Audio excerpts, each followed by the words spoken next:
You know it's No Ideas Original. Welcome to the No Ideas Original Podcast featuring Shannon, Rob, and Ken. Yo, they definitely did update this. It's a lot of different stuff going on here. A lot of features and stuff, right? Yeah, I know. What, they update the StreamYard? Yeah, the whole, Outlook. whole interface. Yeah, I guess maybe they get money. But StreamYard is extremely popular now. I don't know how often y'all watch YouTube, but whenever I watch YouTube, depending on what sector you watching YouTube in, you see a lot of people now using StreamYard and OBS. Right. I don't know how many people StreamYard actually allow on though. Because I've seen in how you call it, I would say in the trashy sector, you see 9 people on yelling over each other, arguing at the same time. What sector is that? The trash sector, the bottom feeder sector. You see people online arguing. What y'all been up to? I've been I was telling you back in the background. I'm learning Atlanta. I'm an AT alien now, so learning my whereabouts, meeting people, that type of thing. So I'll be either in Dallas or I'm in Noonan or I'm in Beaufort, and Peachtree and Marietta, and learning my way around a little bit. So feels good, bro. That's what I've been doing, learning a new town. Have you been to Kennesaw yet?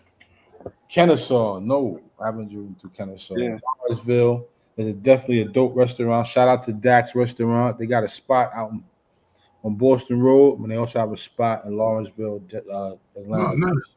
Yeah, I was gonna say I know the place up in the city. Yeah. Shout out to my man Troy, bartender Colleen, some real good people, but they got amazing food. And it was crazy because I found them going through TikTok, and they said they got 2 addresses: Boston Road and Lawrenceville. I was like, hold on. Following you. I was like, that's right down the block. Hold on, let me. And they turned out to be beautiful people, man. Shout out to them, man. Yeah. So you enjoying it down there? I'm liking it, man. This is, and now that we gotten past the weird winter and a lot of this rain, that Atlanta heat is stepped right on in. So hot bitch out here. You don't go outside during the day unless you have to be outside, honestly. Yeah. I don't want to come down there and see you wearing the white tee down to your knees, the jorts. Lean with it. Rock. Snapping and stuff. You gonna be snapping. I think I fit in with the whole other nation of New York was there. We kind of set, took over. Set ourselves apart. Yeah, we kind of. Yeah. They know us when they see us. Are you gonna go to what's the name? Don't they always have the New York Day or Bronx Day and all that? If they have it, I'll pop up. They have it. They have it every year. Yeah. They have it last year. I don't know if they still have. I thought they stopped it, but if they do, well, yeah, I'll pull up. Definitely pull up. Yeah, it's official. Rob's official transplant. Man, yeah, what else y'all been up to? What you up to, Ken? Oh man, nothing to try to troubleshoot this thing. Had this interface to all this feedback and stuff. I'm thinking taking stuff apart, thinking it's one thing, and I take it apart, and all of it is that one piece. So I'm like, that's a pain. But other than that, just going around. Been up to the city, been to the Kingdom, check out a couple of games and stuff.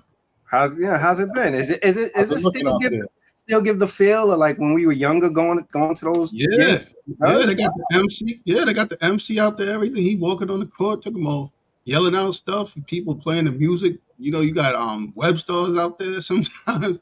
Okay. They got a DJ going. It's like a lifelong part. Now they even have like a food buffet and a completely illegal bar on the side. But that's a right. Allegedly, yeah. You could buy all types of mixed drinks there. That ain't limeade, or that ain't limeade or fruit punch. I bet you somebody's selling nutcrackers. Oh yeah, they out there heavy.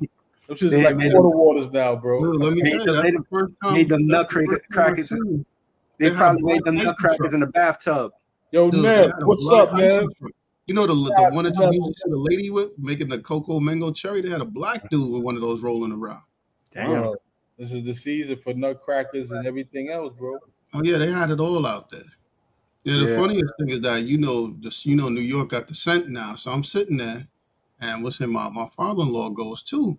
So he's like, yo, why are you sitting in this section? I'm like, this is kind of like center court. You know, you got the side where the DJ is extra loud with the speakers and there's people over there. You sit on the other side. He's like, why you sit there? So he wanted to sit on the corner part. Like, nah, I want to sit in the middle. I think I kid you not, there's maybe 150 people sitting there, and maybe 75 of them were smoking weed. that's the high call, I guess. You know, it's legal. Yeah, and he was like, "This is why I didn't want to sit here."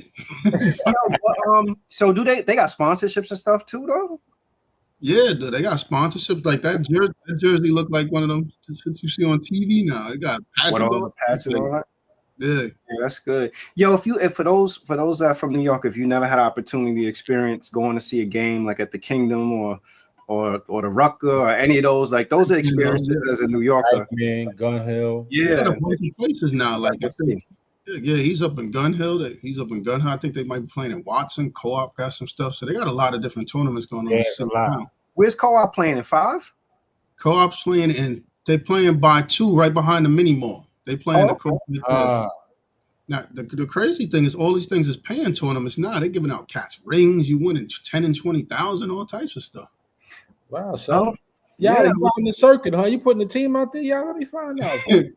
Yeah, listen, the coach get paid too.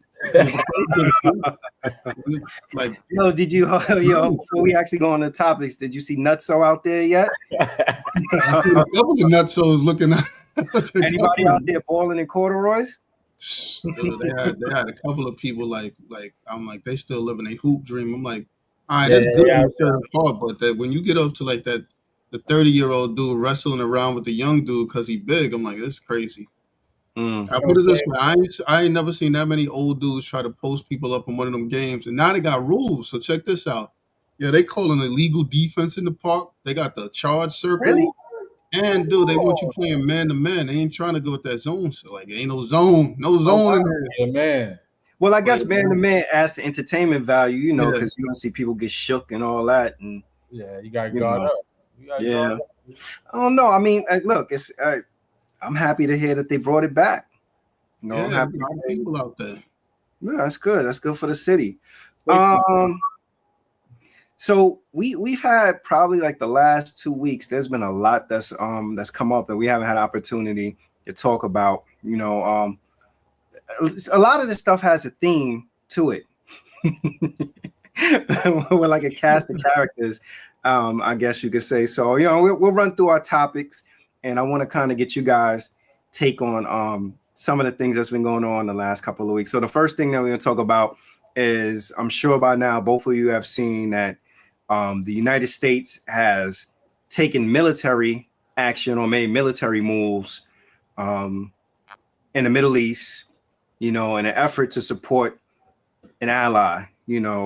What are you guys' thoughts about this? Like, do you think that it's important for the United States to involve themselves in international affairs? Do you think that that this was successful in eradicating nuclear weapons from this particular country, or do you think that this was just business as usual? Let me know at which point does this sound familiar. We're still in a witch hunt for weapons of mass destruction. Because there's a nuclear spot where they're building, concocting bombs, and you hit it. Does that area now become nuclear reactive? That's a great point. All right, this thing with Rob, before you say that though, remember the premise for them doing it was to not allow the country to get nuclear capabilities. That supposedly the country had uranium, but they didn't actually have full nuclear capability. So right. So now they want to stop them. This is the thing, but Netanyahu, is his name, right? We can say Netanyahu. His demands are always they have them and they need to be stopped before they use them. As to why we have to go at these harsh demands. Israel just seems to be the annoying little cousin who always wants to call a big brother to fight. But who are you fighting? What are you fighting? This ongoing war or retaliatory relationship with the Middle East has been going on since Reagan, bro. And it's about the land. Now, I know we're trying to watch our words. I'm going to do my best to do that. It's about land that they want to usurp. Remember, Israel wasn't a nation state until 45 or 48 or somewhere around there. Mm-hmm. And prior to that, that area that they're looking to occupy, the full entire state was called Palestine. Mm-hmm. Now if damn near usurped the entire landmass and left a corner called Gaza that the Palestinians don't want to give up for some reason. It's like, yo, y'all done ravaged us for so many years. My weight on this is that this war brings money for those who are invested into these equipments and devices that we use, AI devices. If you've seen the things, the type of equipment that they're using out there, like the B-52 bombers, they dropped like 14 of them. It's on the news. Mm-hmm. These are 30,000 pounds of weaponry going and just obliterating an area, workers, wherever. There's cost associated with that. Yeah, Dick Cheney made a lot of money with it costs $150,000 per hour to fly any one of them B-52 bomber jets just to keep it in the air, let alone what it costs to gas them. And that's just to get there to then drop the bomb. So the money associated with this, I feel like here's another money grab for the elite, for those who are invested in certain companies who are putting this weaponry out here, and they're looking to do more investment into defense and the defense and military. Just, I think they have to keep us paranoid in a sense to agree with going into these areas to fight this boogeyman again. Because I think that's where we are.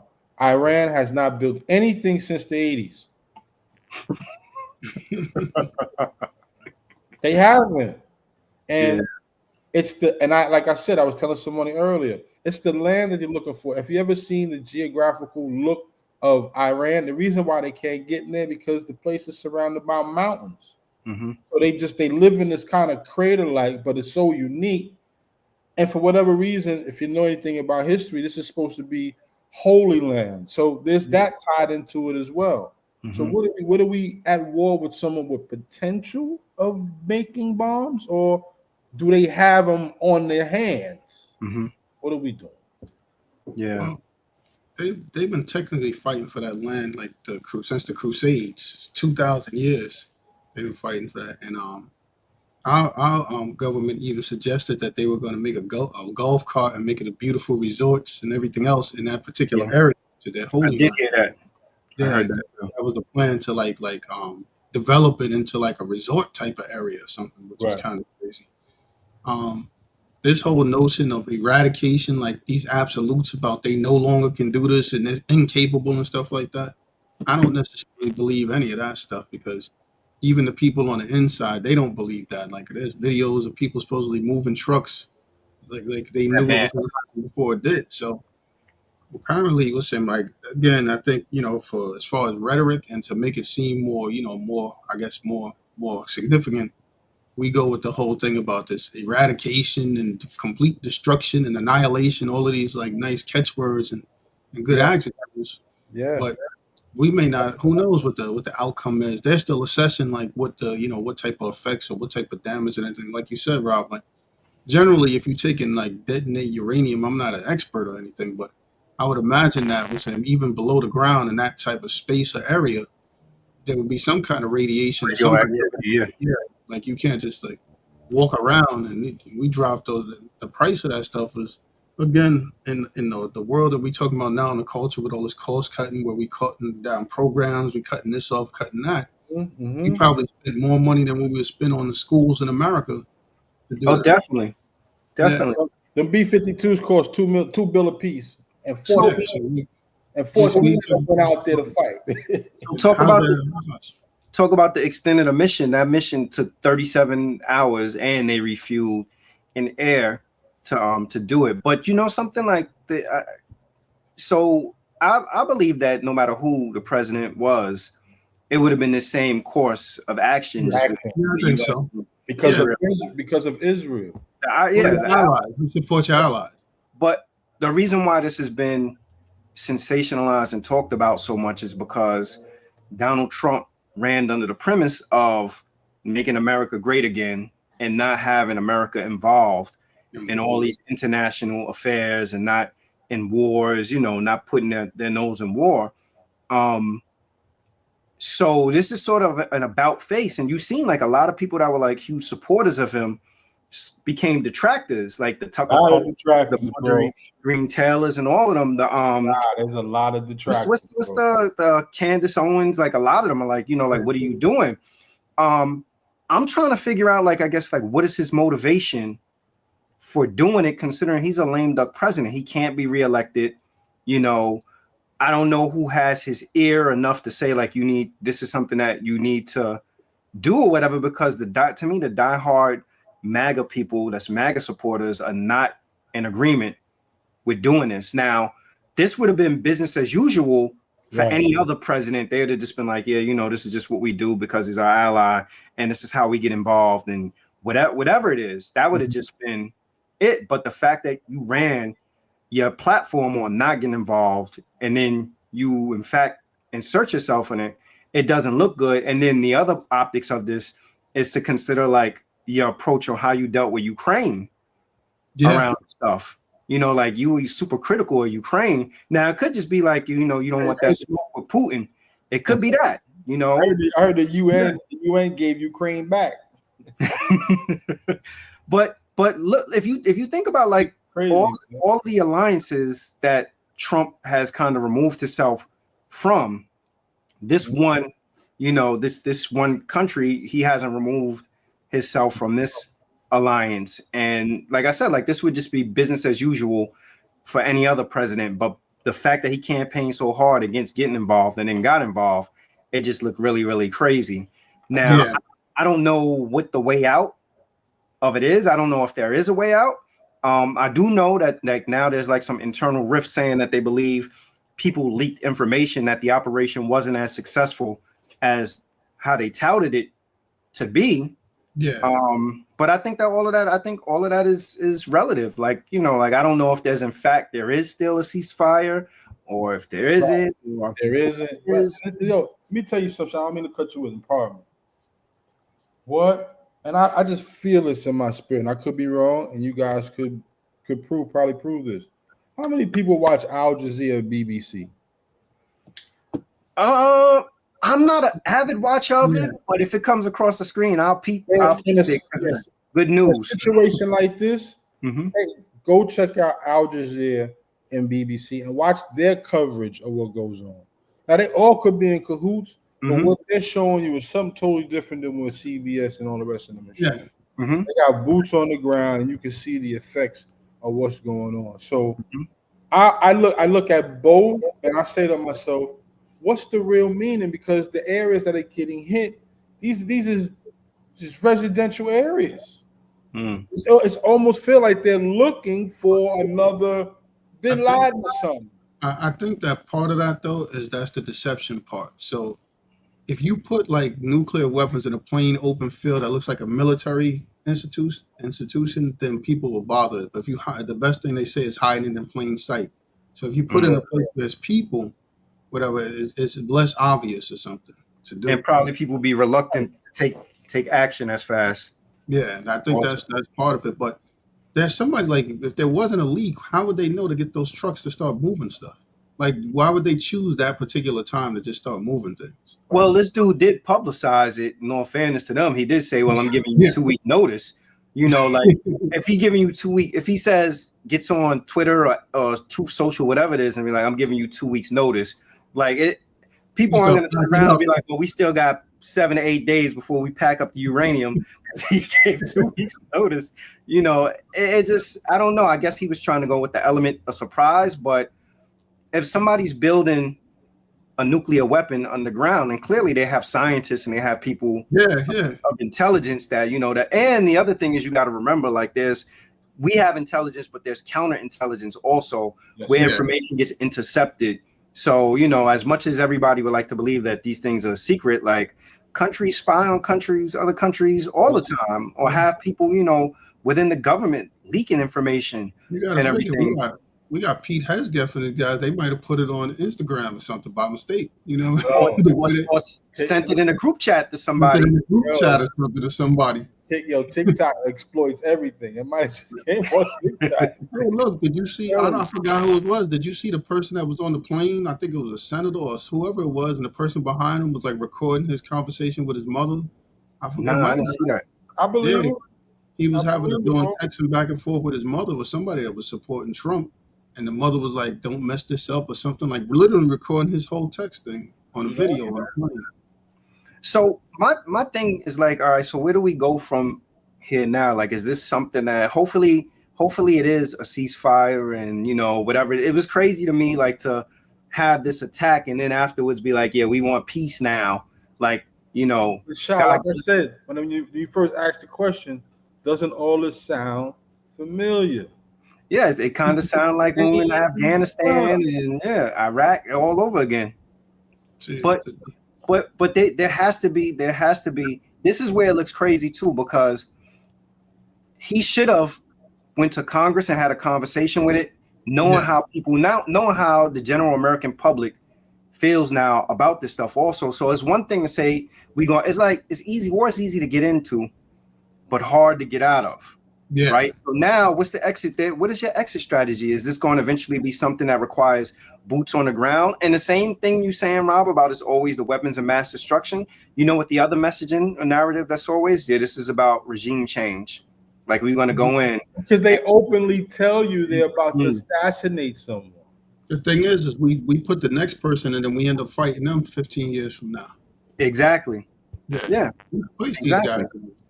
Exactly. So, you know, I guess in summary, I just think that this is something that we all need to keep on our radar, because this could be extremely impactful. Like it could be impactful at the gas pump.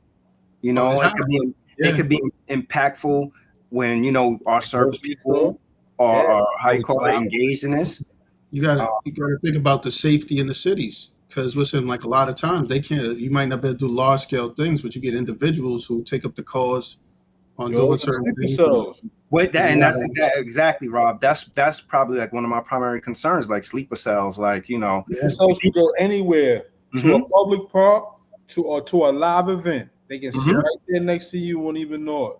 Yeah, that's my concern. Like, there's a lot of people like they ain't got a weapon that can reach over here, and by the time they got here and this, I'm like, I don't know if that's bro. We just had how many people come across the border before all the ICE stuff happening? Well, didn't they have recently some guy with a guy out there that was throwing Molotov cocktails at people or something? Yeah, this is definitely one to watch close. Speaking of watching close, how close have you guys been watching the Diddy trial? Today was the I think the defense, his team gave their closing argument. But just to go back, like, I don't know if it was our last episode or the episode before that when we gave our predictions. I predicted I'm gonna stick with it. I predicted, I'm like, I think this dude will end up getting off. And I think both of y'all said like, nah, that he was. I don't think he's going to pinch him. They're going to pinch the brother. Right. You stand by your prediction, like, as much as we've heard like all the evidence and all this stuff come out. Like, do you stand by your prediction? Do you believe that he's still gone? You know, they're still going to be found. He's still going to be found guilty. I don't think so. What do you think, Yana? I'm thinking they're going to do some corny joint, like he's going to be found guilty, but it's going to be time served or something like that. Because he's been in jail. He's been in jail for over a year. It'd be like 2 years. They might have given him a 3-year sentence or whatever. And they're gonna say time served. I don't think he has a charge that carries that low of amount of time. That all they gotta do is prove one instance of trafficking. If they prove one instance of trafficking, that's where they want to catch him up with. All the other. That would have to be speculation, though, because he was smart enough, whether they saying it's him or we want to say it that way, he was smart enough that his name wasn't the one on those different bills and all the rest of that stuff. So it would have to be speculation that people try to put it together, but you can't directly prove that he paid for anything. Well, they do have, I think I saw earlier this week, they did have something where they said that he was arranging travel for somebody, the Turks. like one of the male entertainers or something along those lines. But I know his attorneys, the way they presented it was that he was hiring like an escort service, you know, like anybody could hire an escort service, you know, but they just happened, I guess, they engaged through all of the intricate parts. So he would arbitrarily delegate. I need you to do that. I need you to call that, and it would have his minions do it. So I'm like, all right, if this is a RICO case, right? This is an enterprise. He's the only one sitting there. Why are we seeing the minions? Where's D-Rock? D-Rock is one of the minions that was taking Cassie to the hospital.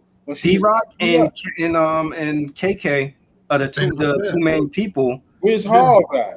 Where's all these? Where's this? Think about it. None of those people testified at all. They weren't even there. Well, you know what I think. Here's something I think to consider also. So, a lot of the information, like even when we gave our prediction, a lot of the information that we had on the case was information by way of whatever was probably leaked from the feds, probably TMZ information, probably online information that people put out and everything. And everybody, I think, formulated an opinion around this. Like I've watched this closely, and I find myself looking at it and saying, like, I'm still waiting for the smoking gun. All right, this person is coming. They gonna tell whatever it is. Like Cassie, I think the strategy of the prosecution putting Cassie first, I could get it because it sets the tone, and you could kind of reel the jurors in. But the stuff that Cassie basically presented, how much of that didn't we already kind of get a sense of, because we are gonna wear it out, and then it was consistently the same theme. So I don't know. I just feel like that this is a situation where, is he a horrible person? Yeah. Like, did he do some horrible things? Yeah. Like, did he probably have a sex addiction, a porn addiction? Yeah. A drug addiction?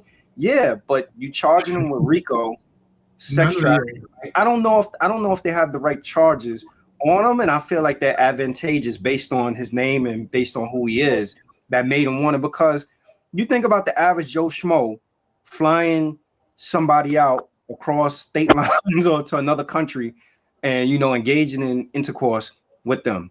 You think about dudes that work in corporate America all right, so here's the thing. Dudes who worked in corporate America for years, when Scores was open in Manhattan and was going down to Scores, paying with their American Express, were they engaging in the RICO?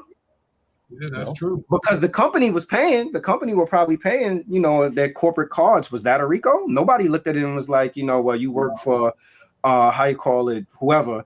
That's a RICO. That was a conspiracy because the bookkeeping department covered it up or anything. Nobody thought about it that deeply, So I just feel like that these charges, I don't know if they actually fit, the stuff. Like, a lot of his stuff is deplorable and it's comical, whatever. And we laugh about it, but I don't know if his sexual interest is criminal.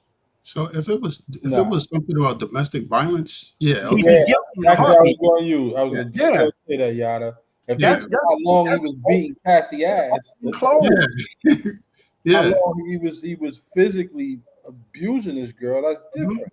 And the question is, why didn't you want to leave? Because he beats my ass.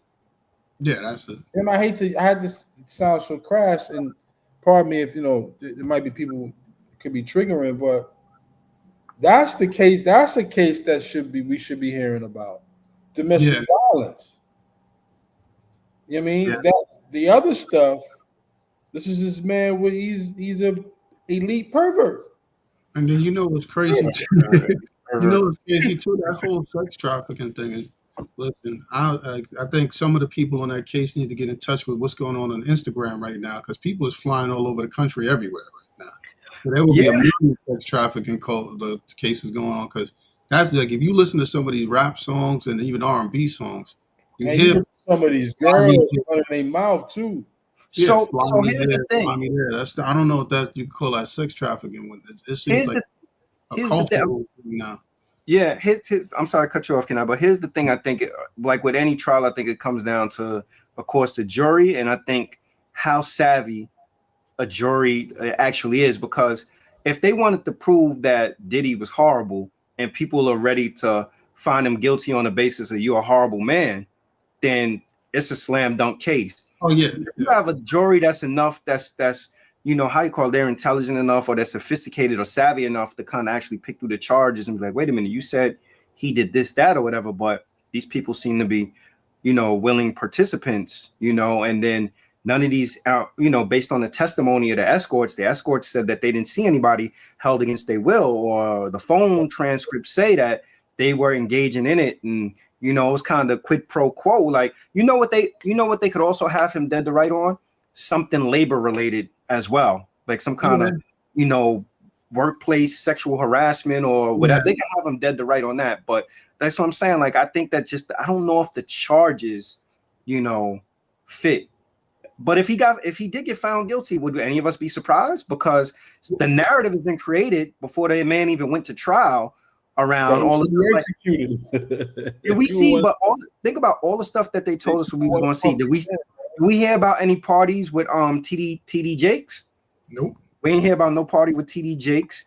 We heard about some of his crazy antics, but we didn't hear about some of the other stuff that they mentioned that he was doing, supposedly doing. You know, the names, when we started hearing names of like other entertainers, the names of the other entertainers was high. But the stuff that we were hearing from about other entertainers, sadly, was other entertainers were privy to him being violent to Cassie and these other, but they weren't involved in whatever the stuff that he was doing or whatever. Like, this just seems like a dude whose lifestyle, you know, may not necessarily be the lifestyle that other people live, you know. And I don't know. I guess we'll definitely find out next week. Like, what happens after this for him? Like, we know if he's found guilty, he'll appeal.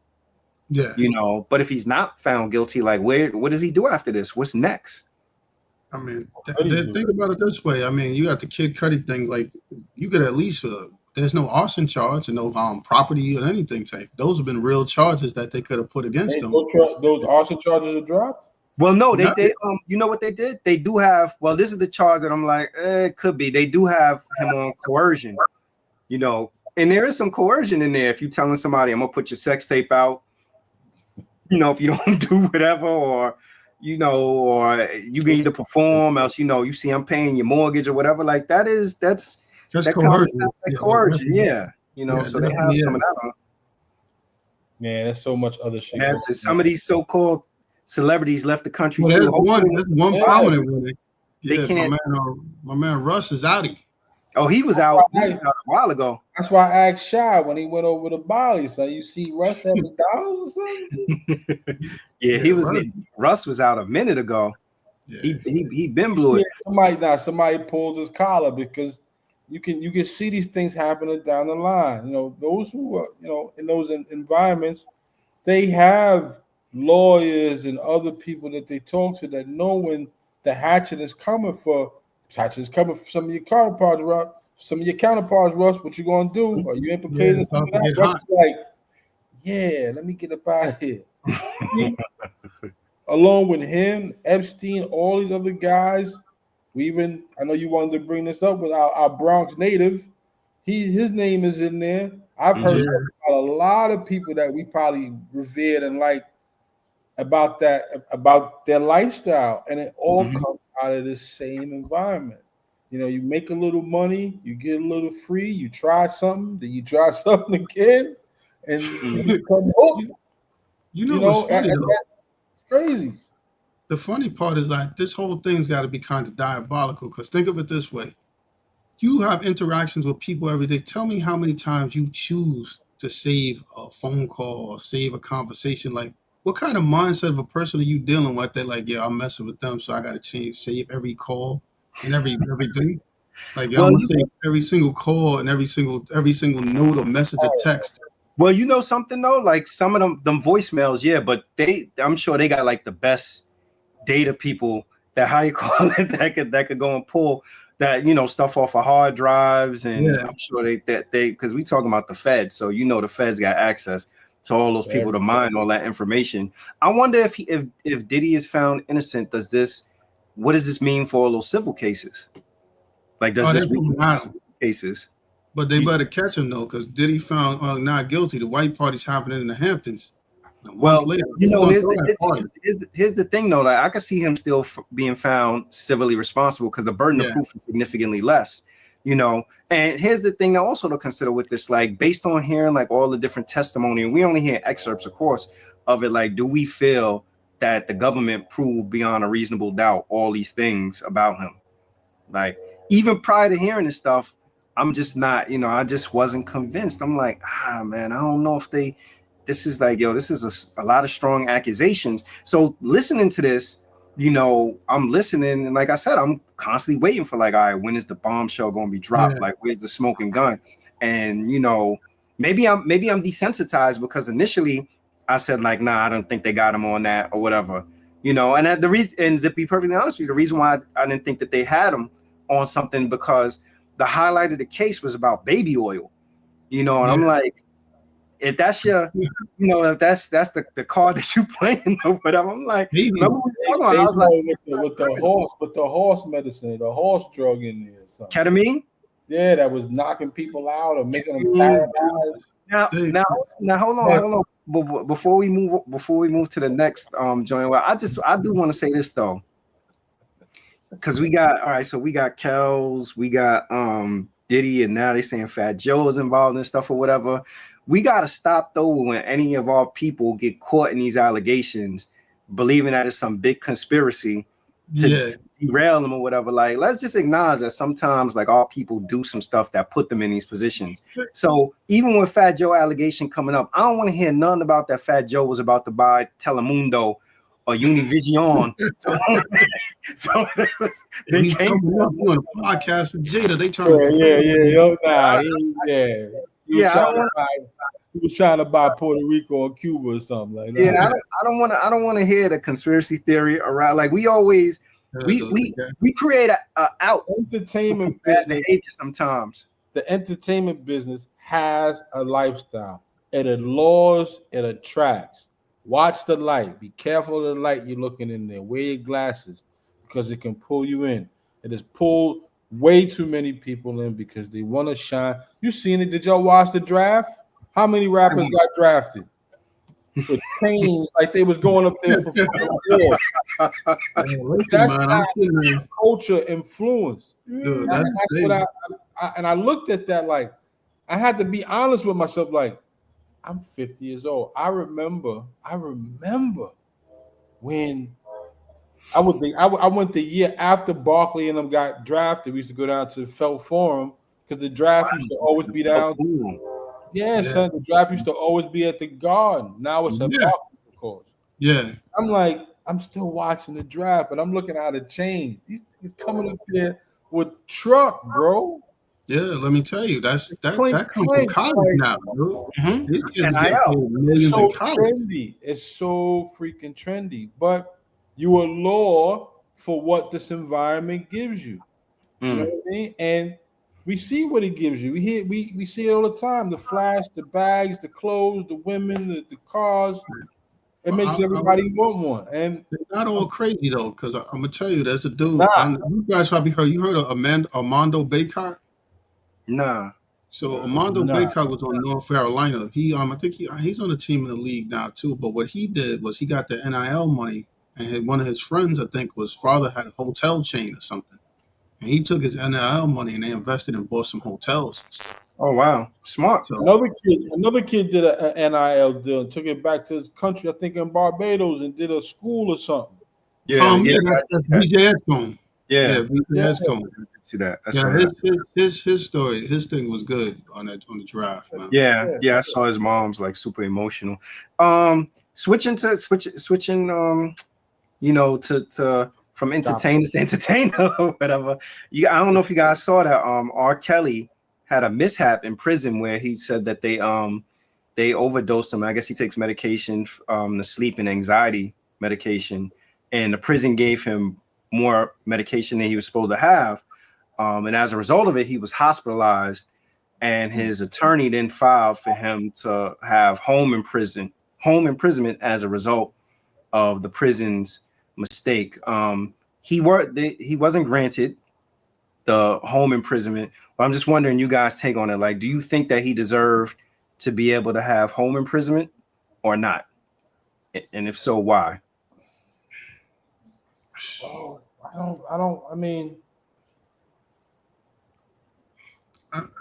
you look at it right. For one thing, well, then again, we don't know what type of resources he still has now, too. Like realistically, a home imprisonment, like I would say, yeah, an ankle monitor. But here's the thing: if you got like 30 years, like what's 30 years home imprisonment or something? Like That's what he got, 30 years. Yeah, 30 years. You get to spend 30 years in your crib. We got Uber Eats, DoorDash. Like I understand. I see them doing it like with people on short time. Like you got somebody that maybe 2 or 3 years left or something, and they like, you know what, with the jailing situation and everything else. But 30 years of house arrest. That's the Pablo Escobar joint, built your own jail.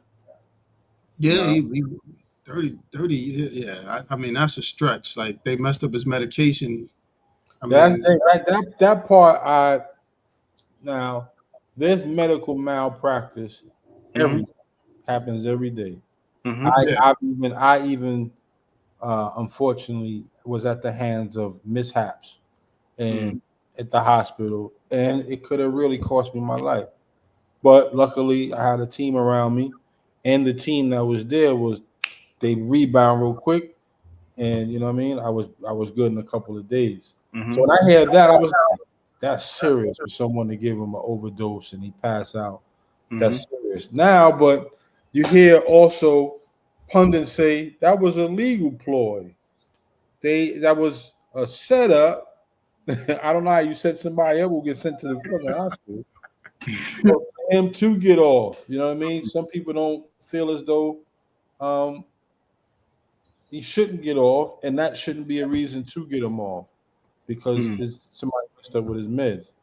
I think here's another scenario: someone living their lifestyle way too far under the public opinion of others that feel they need to be castrated, pardon me, for their lifestyle. You know what it is? He need to be not castrated, castigated. They castrated niggas too, though. They castrated the fuck out of their life out of it.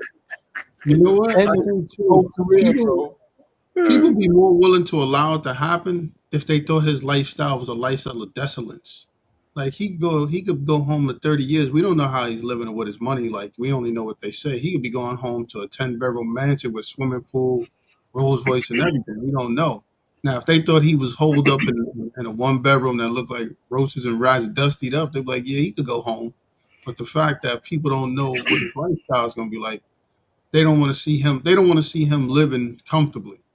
Well, my feeling around this is similar to what you were saying about the 30 years, because I just feel like, sadly, how many people in prison are subjected to the same type of treatment? Prison, humanity is supposed to exist in prison. Prison is supposed to be humane, but it's not supposed to be a good experience or a happy experience. And I feel like by them denying his bid, it kind of evens the playing field because there's somebody else in the infirmary with a similar situation. Now, he did say that he heard that people are out to get him or whatever it is, but there's somebody else in that same prison and the infirmary with the same stuff going on that is not even being considered for relief, that probably don't got 30 years to go home and have home imprisonment. So to me, this is kind of saying like, you were convicted of whatever this crime is, and because you're a celebrity and you have whatever money or whatever it is, doesn't put you above the other inmates. Now, the thing that I will say in R. Kelly's defense, if this really happened, what R. Kelly should be looking to do is to get his attorney. So they denied that bit, but he should be asking his attorney to sue the prison for financial compensation for whatever it is that transpired. And if he fears for his life, he should be asking for a transfer also. Like that, to me, that's two things that definitely that could happen, and that still leaves it on, there's accountability for the prison, but that doesn't absolve him of the reason why he's there. It's not like you could be in jail and be like, yo, I don't like it here no more, I'm ready to go home. You gotta try to kill me. And it's eerily similar to, and not to diminish whatever's going on with these people, because how you call it, like you see Tory Lanez had the situation where he was harmed in jail also, But then I think about like people that I know that have gone to jail and been harmed in jail, right? Yeah. Nobody said, yo, this dude got shanked across the face. We gotta send him home. Right. Or this dude got stabbed, in the shower. He got to go home or whatever. If that's the case, you know how many people probably be lining up in jail and prison or whatever. Like, been home already. Yeah, a lot of people home already. Yeah. Yeah. So I just don't think that that's practical or reasonable for him to expect. It was almost like that he expected star treatment, because of who he is. And he's not the regular inmate, so he can't be treated like the regular inmate. But I think that he needs to take the same steps and procedures that a regular inmate would have to, as I'm saying, like he should sue them. I'm sure he'll get a nice settlement from them due to their negligence because they were neglectful. And then he should ask for a transfer, and potentially he could go to another prison that could probably help administer his celebrity. Medicine better. Yeah, the crazy thing is that with the amount of money he had, and that's the part that gets me, is that you got to really question your lawyer or something, because he should have been in a different type of facility to begin with. Well, he was. You remember he was in MDC for a long time. Yeah, it was just crazy. He was in the MDC for a long time. But here's the other thing too: when these people that's fighting these federal cases, like I'm sure when we find out when this is all said and done about how much Diddy's defense costs, I would imagine that's God only knows. That's probably like a $50 million defense or whatever. That his legal team consists of about 6-7 high-powered attorneys. They're billing around the clock or whatever. So I could see a dude like R. Kelly who had crazy bread spending up all his money on his attorneys and stuff like that. And then, I'm sure, all the stuff around like his royalties probably rerouted to victims and things like that. Like his money can't be what his money used to be. Yeah. So it's just an unfortunate situation for him. And I think the last I heard was something like that. He's asking Donald Trump to possibly get pardon him or something, but he has a state case, I think, too. I think they're running concurrent. I think the feds got him on 30, and I feel like the state got him on 20. So would he feel like? But I ain't mad at him for trying to give 10 years back. Like if he could give 10 years back, that's 10 years less, still 10 years less. Yeah, if he could give 10 years back, but it's not like he would get a pardon and go. Like it's the same thing, like almost like similar to Larry Hoover. Didn't Donald Trump pardon Larry Hoover or something like that? Yeah, he did. And then people's like, yeah, yo, he a real one because he pardoned Larry Hoover and NBA Youngboy. Those are, by the way, those are two people I wanted pardoned out of everybody. I wanted NBA Youngboy and Larry Hoover. That's who, yeah, NBA Youngboy to be pardoned. Larry Hoover's still in prison for God only knows how long, So, but I'm not mad at R. Kelly for saying I want to give 10 years back. Didn't he pardon Michael Harris from Death Row too? I don't know what his first. Yeah. Oh, okay. Yeah, I don't know. So I don't know. I just feel like that. Do I think that he deserved to go home? No, but I do believe that he deserves humane treatment in prison. Yeah. And that he does deserve to. He should file a lawsuit for their negligence. And if he truly feels that his life is in jeopardy, I'm sure he got an attorney around that'd be more than willing to advocate on behalf of him. Ain't that what they got PC for? I'm sure he was in solitary confinement, I think, too. But that's another thing, and it's that is inhumane also. You got somebody in solitary confinement or whatever, like with no human interaction, anything like, I commend R. Kelly, a dude like R. Kelly, though, because could you imagine what it must be like for him to feel like every day he got to get up, and every day he getting up fighting his case, trying to figure out a way to get out. He's in a state of paranoia too. There's no way in the world this has not been fucking with his head, and him believing or even just doing a number to himself mentally about what is going on since he's been in there. Do you think he's having visions of Tata with pepper spray? Probably.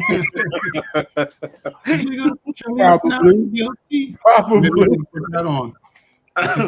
Everything is flashing before that man. Everything is flashing before that man's life. Everything. Yeah.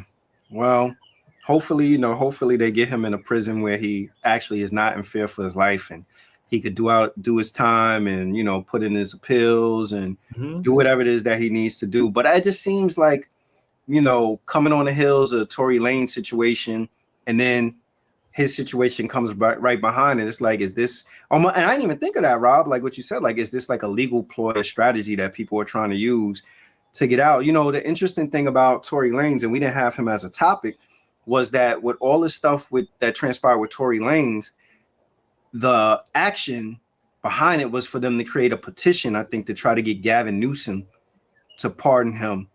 But there was no new legal evidence introduced as a result of it. So I'm kind of like, all right. How long has he been in there? Tory Lanez? I don't know. I feel like Tory Lanez probably been down a minute too, probably like at least 2 years or something. Tory Lanez been locked up for a while too. Yeah, time kind of flies. Yeah, you're right. Yeah. For us, not for them. Not for them. I'm sure like a day seemed like an eternity in there, you know. Yeah, outside, yeah. You know, yeah. Damn. Yo, one thing for sure, two things for certain, you can't deny. Jim Jones has had the internet on fire, probably for like the last week and a half, or whenever he made that statement. Like, Jim Jones has been a promotion machine, and for those who don't know where it started on the Fat Joe and Jada podcast, where I don't think they specifically asked him about Nas, but I think he selected Nas. He asked about the young man who favored Jim over Nas. Okay. Conversation. It was a young guy. That's right. Never heard Nas. Yeah. He's 22 years old. Who the fuck is Nas? You know what I'm saying? And that was the question asked. How did he feel about the other, I guess, the gentleman that was going against the young man? Like, do you know who Nas is? Versus just saying Jim is this nice and he's better than Nas. You got to know Nas's track record. Mm-hmm. Anything going against Nas with Jim seems to be a sour fucking taste. There was a time, I think, and this is back in the day, I don't know if you guys remember, where I think Cam and Dipset had a thing against Nas. Yeah, they did. Yeah, I remember they had this thing about smacking the kufi. Yeah, kufi smacking. Ever since then, he's had this nail in his thorn in the side about Nas. For what? Well, but then at the same time, I was a big Nas fan when I was 17. Yeah, I was gonna say, if you listen to the interview, he kind of you know what happened? Like a couple of times. In his interview, he basically said that everybody patterned themselves off. Like, dude changed the way rap was, right? Life was, right? But what he tried to do is he tried to say that at this point, he tried to put him in the legacy stage. Like, his music and stuff is not relevant to kids these days. And you know, maybe that's not Nas's audience or something. That's not where he's at. Yeah, but I get the situation that Jim has going on is, for one thing, Jim is hanging out with young kids, and Jim is not their age. So it's like on the block where you had the super old head hanging out with all the young dudes. That's what Jim's doing. So right, and it validated them. Well, you think about it. The people, if you go back and you ask the people of Jim's age, do they listen to Jim? I bet you get that same response. They know who he is, but if you ask them, do you listen to Jim or you listen to Nas? They'll say Nas. And I watched something on Instagram, oddly enough, where they asked a bunch of 15-year-olds, and he won't want to hear this, but that tells you about who's nationwide and who's local. Yeah, more people. None of these kids knew who Jim was. Yeah. Now, if you live in the tri-state area, or something like that, or the Ballin' song, whatever that type of stuff you do, but it's not. He doesn't resonate outside of, at least I haven't seen him really resonate across the nation or overseas and stuff like that in that way. Here's what I'll say about this. Like, I think hands down, in terms of like most improved rapper, I would probably give to Jim Jones. Like, Jim Jones, he's an MC from where he started on Cam'ron's Confessions of Fire album to where he was in his last album, Jomo, which I listened to, which I thought was a solid project. Yeah, I thought so. He's high quality. Like, he's gotten better as a rapper. Now, as far as if we start talking about like accolades, lyricism, and all these things or whatever, like I don't even think that's a legitimate comparison. It's unfair to Jim Jones. Why it's unfair to Jim Jones is because his history will tell us, like 100 years from now, when historians look back and they be like, yo, okay, they have this thing called hip hop that they used to do, or this was the origins of hip hop. You're gonna have the founding father people there because history is always gonna highlight the first. Then you're gonna talk about like who are the prominent, who are the Aristotles, the Socrates, who at that time, and I can almost guarantee you, Jim Jones won't be mentioned in that conversation. He just won't. Now, to Jim's point around relevancy, Kenyatta, I think you make the perfect example or whatever. Like, what are we striving for in terms of where do we want to be relevant at? Do we want to be relevant in Harlem or do we want to be relevant in the world? And why do we value relevancy on the internet? Like, the internet has tricked a lot of people into popularity. Like, people will look and say, well, I have more followers than this person, so that makes me more relevant than this person or whatever. Like, I just think it's just two different avenues that we're talking about. Like, we have one person who, Jim interest probably still lies with like being in the streets and identifying new talent, which I think Jim Jones is really great at, like identifying new young talent and giving opportunities.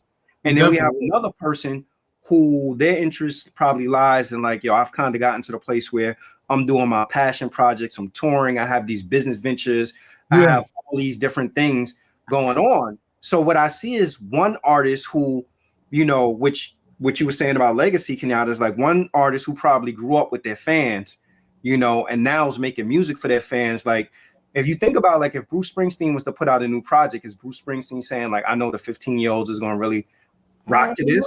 He's saying like, yo, I got my high caller, my Springsteen fans, my diehards, that's going to high caller support this and keep going with it. And I think that that's kind of like where Nas is at, that allows him to kind of go around and do these Wu-Tang and Nas tours and the Philharmonic tours and New York State of Mind and travel the world doing this.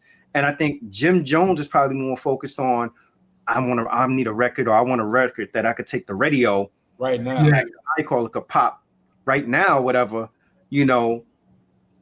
I'm not saying that either one is better than the other. Either one is better than the other. If I had a choice in terms of relevancy, though, is I think that the people that are 50 and up or whatever it is, like, because he keeps referencing like the 40s and 50 whatever crowd, those are the people who have disposable income, right? So those are the people that they can afford to go to a show, they can afford to buy the vinyl, they can afford to buy the merch, they could do this, that. The younger people, they gonna stream your joint, and you're gonna get pennies on the pennies on the pennies on the pennies on the dollar for it. And think about like the stuff 50 years ago. There's a reason why we're still talking about a Nas, right? We're still talking about Nas, Illmatic. After all these years in Illmatic or whatever. What was the name of Lil TJ's album? Nobody know what that I'm is. about to say something. I couldn't even tell you the name of a song. The album. Right? I'm just saying that Lil TJ was a popular artist. Like, it's not about Little TJ. It's just more about he had a good song. Music being so disposable now and trying to stay relevant in this area. That's a chase that you're going to be chasing for a long time. Now, it generates revenue for Jim because, how you call it, like whatever he's doing, it works for him. I'm just saying in the grand scheme of relevance, like if you step back and you think about it, it really shows the difference in terms of like mind state, right? Like there's some people that's like, yo, I want to be the king of my block. And there's other people that's like, yo, I want to be the king of the world or whatever it is, so their projective ranges for how they see success is definitely different. Great point. Because Jim early on, he'll tell you himself, before he was doing videos, he's making videos. He's a hustler. He's a hustler for real. Yeah, he had his hands at different things. The fashion thing comes along, he creates vamp life out of that.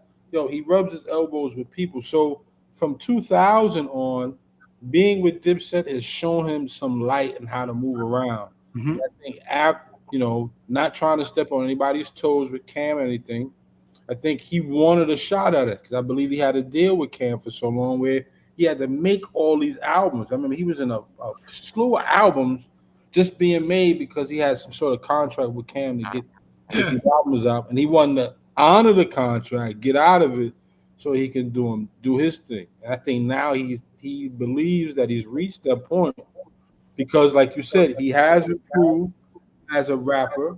I agree with that because hearing him early on and now it's like, all right, Jim found his cadence. He's found a lane for himself where that's Jim's style now. He has a style all to his own. And because of this generation's way of information and taking on information, he's the poster boy for that. He's right there, right eyesight, right there with how they want to look, what they're seeing with. He wears Pusheisties too. He wears crazy shit. I even like the fucking the Yankee joint he had. The whole fuck as a dope ass hat. I'm like, yeah, Jim's a fashion. I would say that from that perspective, Nas wasn't like that. What transform in terms of fashion, transformative? As far as terms as outgoing enough for you to see me. You'll catch Nas rocking some fly shit if you caught him. Jim is in your face. you know what? Jim has been in your face since Dipset. Since Dipset started wearing colors and the NBA jackets and just vibrant and just being out there like that. Wasn't shy of wearing stuff that you could look fly in. They took challenge. That's why Cam wore pink. That's a challenge. That's a statement. Yeah. That's for you to pay attention to me. That's Harlem shit. You know something, though? One thing for sure, two things for certain. I heard Jim say something about like if Nas wanted, he could get in the booth with him. I won't even entertain that conversation. That's disrespectful on so many levels. That's trolling at an all-time high. Jim his credit for improving his game. Yes. But this guy, he's been improved since. There's no more improving now. It's just how much more can he do? So here's after the thing. he slew with who's the little D the guy he's making music with now? Hit Boy. He was making with Hit Boy. But now he got an album coming out this summer with Premier. No. But he didn't make that. He didn't make that album. The albums he's making with Premier is not for radio and it's not for my son. You get what I'm saying? Right. It's right. He knows his audience. Right. Yeah. Kenyatta, you was gonna say something. The thing is, when you think about it, what Jim is doing is this: like Nas has nothing to gain out of engaging Jim Jones. The zero to gain in that at all. Jim has everything to gain. So if he could, in his ideal world, Nas would take him on in the verses, which he would get destroyed, but that would raise his profile.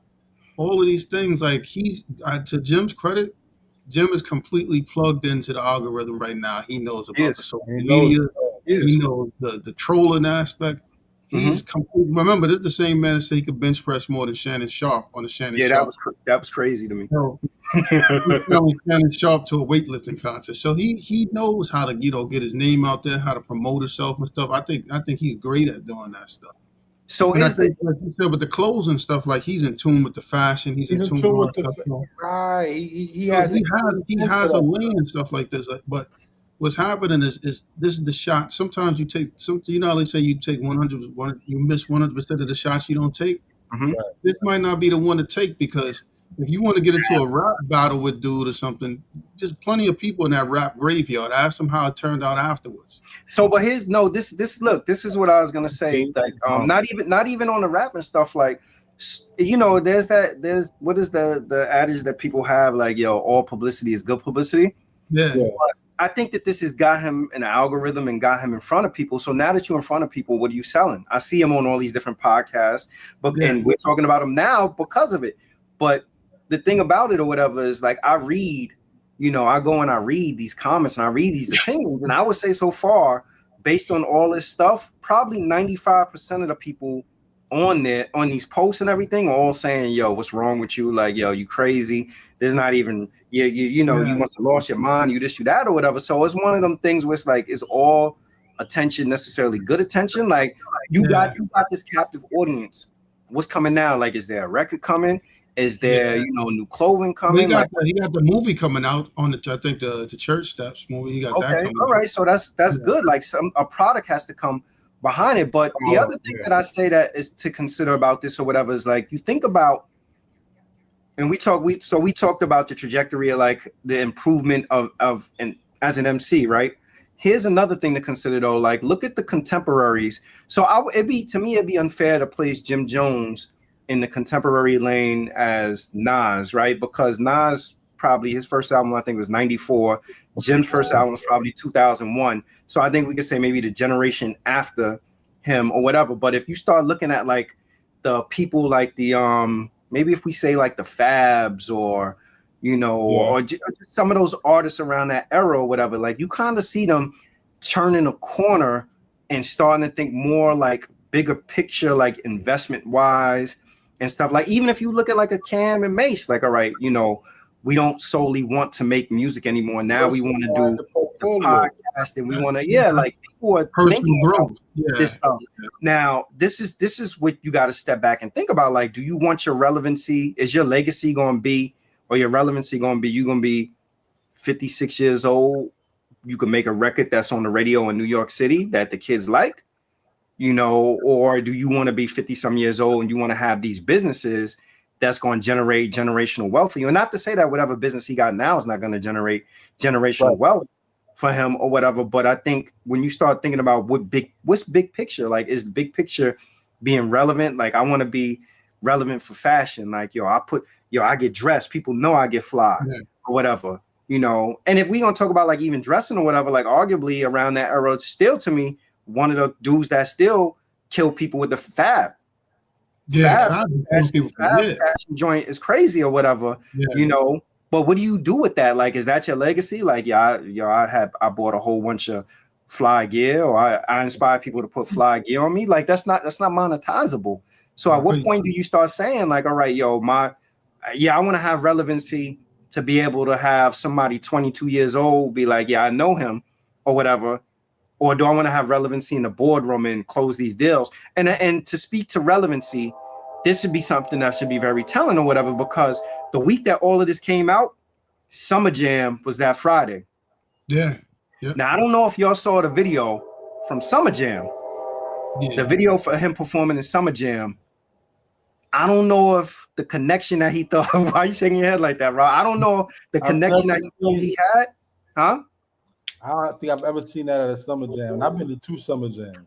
Now, here's the thing. So to the point of relevancy, right? Last year, I don't know if y'all remember this. Last year, Summer Jam brought Method Man and Redman in. Oh yeah, they said they would never come back again. Afterwards, they was like, we would never do it again. Why? Because they realized that ain't your audience. That's a crowd, right? Yeah. This is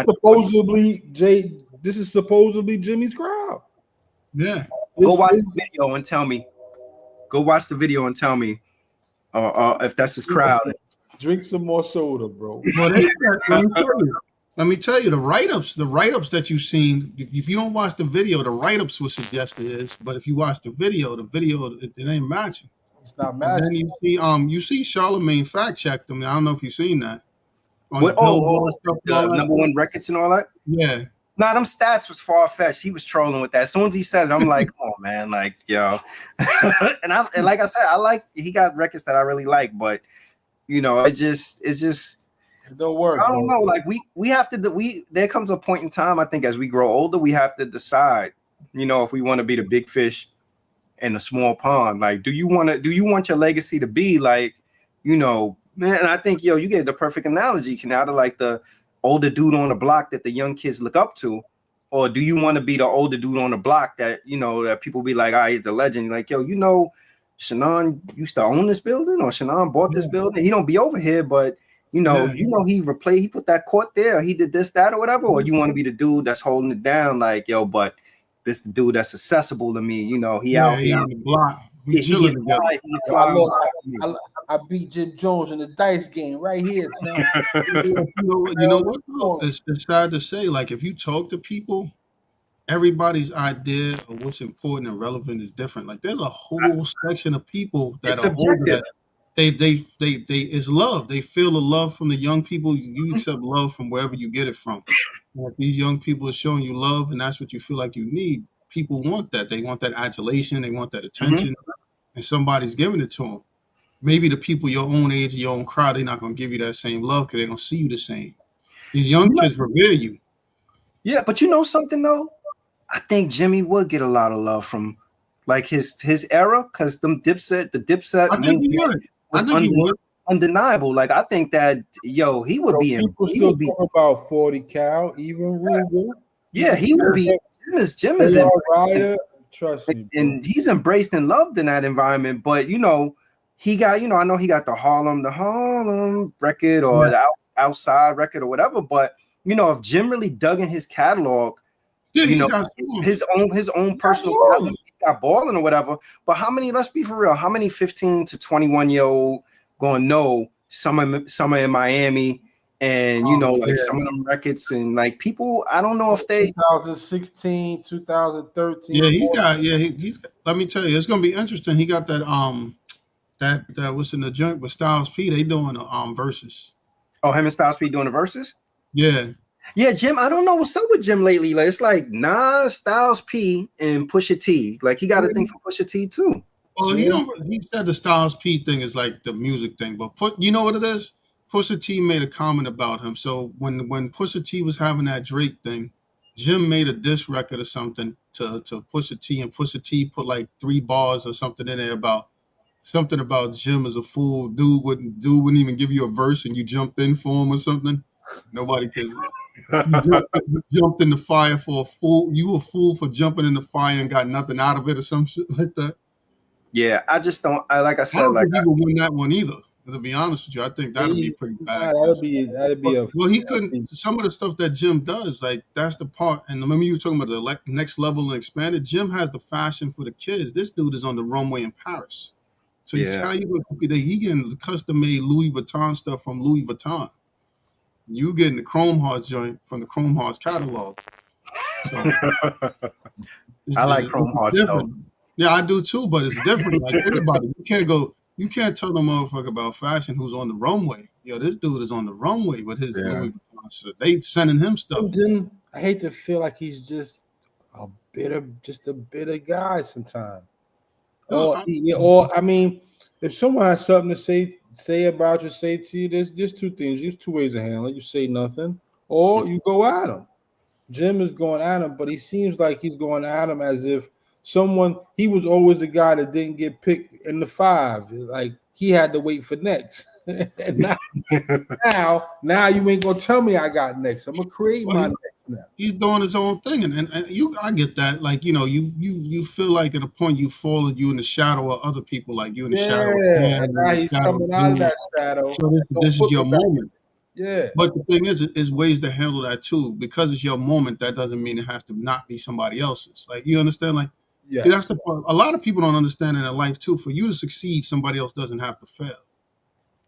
That's right. So that's the part. Like you can move and do your own thing. While I was saying, just focus on you. Like it's funny that he talks about Nas and I'm like and all this stuff, and I'm like looking like, wait a minute, this is Nas in a damn QB Resorts world. He's doing the lead commercial for opening a casino. Casino, and this man is gonna come down off his perch to go check you out in some studio somewhere or to do a versus.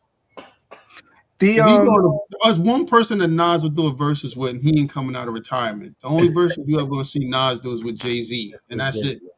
I wouldn't even verse the topic. Yeah, I don't think that how you call it though. I don't see Nas. I couldn't see Nas responding to this. No. Like this all this stuff.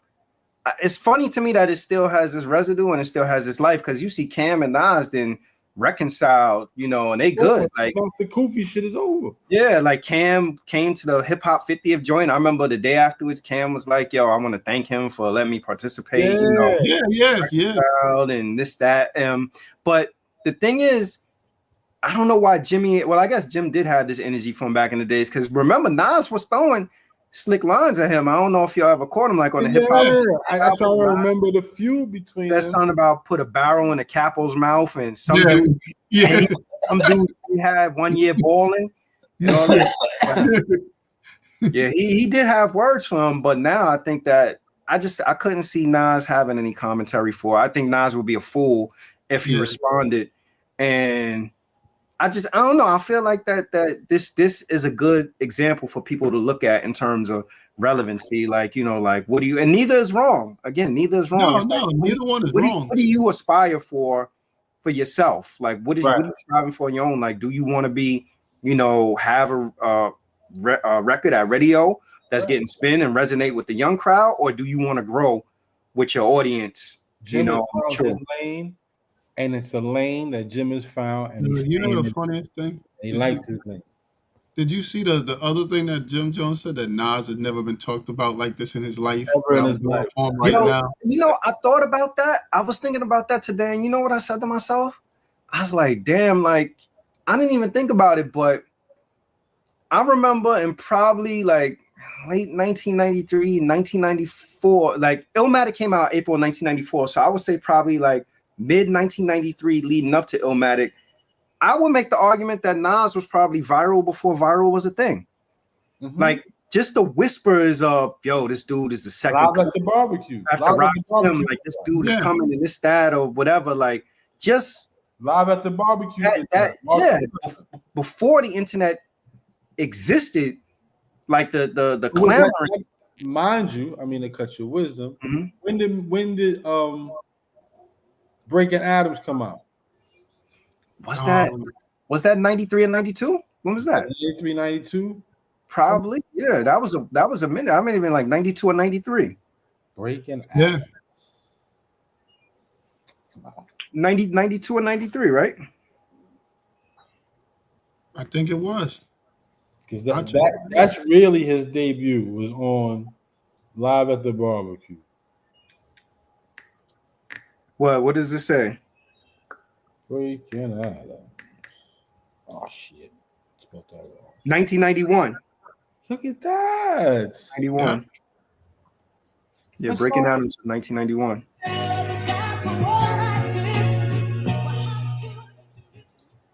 Yeah, Breaking Atoms is 1991. So I don't know, like I said, like yo, for me, I Jim, you know, you capitalize, you got the algorithm, you got the internet right now going crazy. He got his lane, bro. But you know, at what cost? You know, again, like at what cost? Like, did you your career destroy a? Nah, I don't think so. I mean, you know how you call it. Like, I think any competition, I think, is fair competition. I just don't see this dude engaging in any competition with him around any of that. But did you get attention? And you know, did the response from this prove that your relevancy ain't what you probably think it is? Or it could just be like Jim said, like 40 and 50-year-olds on the internet in an uproar, you know. But as a dude of a certain age, I'm not in a chat room with the 15 to 20-year-olds or whatever. So I don't know what their response may be. I don't know Kasha not like that. And then you know what I mean? Yeah. That's cool, bro. That's pretty cool. All right. So what y'all got to say in closing? Listen. I've been watching this. Yada hit it. You know what you say, Yada? How you finished that last statement? What? Which one? It's about people not doing something. Oh yeah. Listen, like about some people. Everybody gauges how they feel the same way. Some people want the love. Some people think this, but everybody feels the way they how they feel or what they need is what's important to them. Right. When them creditors show up, yo, I was getting mad love, bro. Yo, them creditors show up, you can't talk about I'm hot in these streets right now. I'm hot in the Harlem streets. Wait, my streams to go up. They gonna come, son. They coming. My streams is coming. Nah, so, yeah, hey. Be vigilant out here in this world, man. So we living in some times. I think people need to be very prepared. You know, they always say prepare for the worst. You know what I mean? Hope for the best. Keep your head on a swivel. Just be very conscientious of where you are at the times that you're there, and you know who's around. Just nothing wrong with stopping and looking around while you're in the store. You know what I mean? Just be very mindful while you're out in the world today. It's crazy. Yeah, a fox just ran through my backyard. Oh wow! Yeah, shout out. And it's still partly sunny out too. Like, you know, it's not fully dark out. It just ran right across. So I'm like, oh, yeah, Yada, what you was gonna say? Hey, I was gonna say, hey, listen, in baseball, it's not a lot of black people left in the game. So if you get a chance now, it's a young dude. He's fairly new, called Denzel Clark on the Oakland Athletics. That's making spectacular plays, showing what athletics can actually do in baseball. Yeah. This guy's like climbing all the way over the top of the fence, catching balls and all types Yeah, of stuff. yeah. I know you're talking about. So, Yeah, I seen him. It's good to see, people looking like us in there. Listen, every year I look at it, looks like it's less and less. Mm-hmm. Yeah. So maybe this would be a good opportunity for people to see it be resurgent, because we got a lot of athletes that don't necessarily make the NBA or the NFL. Maybe we could take some of the athletics and switch it over to baseball. Yeah, that'd be a good conversation for, because I have a theory as to why it's less people and less black people in Major League Baseball. But I'll say this. Let's talk about that. Baseball is one of my favorite sports. You want to make that a topic? Huh? Yeah, we can make that a topic for next week to talk about. All right, yeah, that'd be good. And I'll just say this in closing. I think that seeing this stuff with Jim Jones play out this week definitely kind of makes me think about like how people evaluate themselves in terms of like what feeds their spirit, what feeds their soul, what validates them, what makes them feel good about whatever success, or how they define success. And like we were saying earlier, I don't think there's any right or wrong to it. It's just about your aspirations. What do you aspire to be? So for me on the outside looking at something like this, I feel like if Jim feels validated at kind of being like the voice to the young people or whatever, and it makes him feel complete and whole, and he's able to monetize it, do whatever it is, then I think that's dope and great for him. If Nas is chosen to grow up with his audience and feel like I don't want to make music that resonate with young folk anymore, I think that was probably easier for Nas, because for the longest he was a dude who probably made records for himself anyway, so it wasn't like a big transition. But other people should look at this and kind of put into perspective, like, what is it you aspire for? Like, what's gonna fulfill you? What is separate you from the next person? Yeah, or what is it? How you call it? Like, because you think about it, like there are people in life that they strive, and they want to achieve stuff, and for them, making it could mean, I own a car, but I got a car, and then there are other people who's like, I want to own a jet. And then there are other people that's like, I just want to have a job or whatever. So it's like kind of all relative around what we all deem to be successful or fulfilling to us. And it's interesting to me as seeing that play out and seeing like other people's commentary, on the internet about it, and even like the perceptions of our own credentials, because Jim threw out like initially like his credentials and then got fact checked on it and kind of backpedaled to move away from it or whatever. So maybe we do, each one of us have an inflated sense of self, or maybe we how we evaluate our success. Well, obviously how we all evaluate our success, you should have a level of dopeness about yourself, but not enough where you're condescending and belittling others around you. Well, I mean, isn't that kind of consistent with like the era that we're in, though? Yeah. I guess. I call it, like, think about it, because any critique of anybody is, you a hater. That word, that is so easy. Yeah, hate had been so just thrown out of everything became hate. Yeah. If you didn't like the song, you're hating the song. I don't. Any criticism, any critique of somebody, you're a hater. Or I like ketchup. You hater. You hate on hot. You hating on mayonnaise now, bro. Like, come on, man. You hating on hot. So we'll catch y'all next week. Salute next week. We already got one topic. We're gonna talk about Major League Baseball and why we believe the black presence. The black representation of Major League Baseball. Everybody have a good evening. Salute. Good one, yo. Later.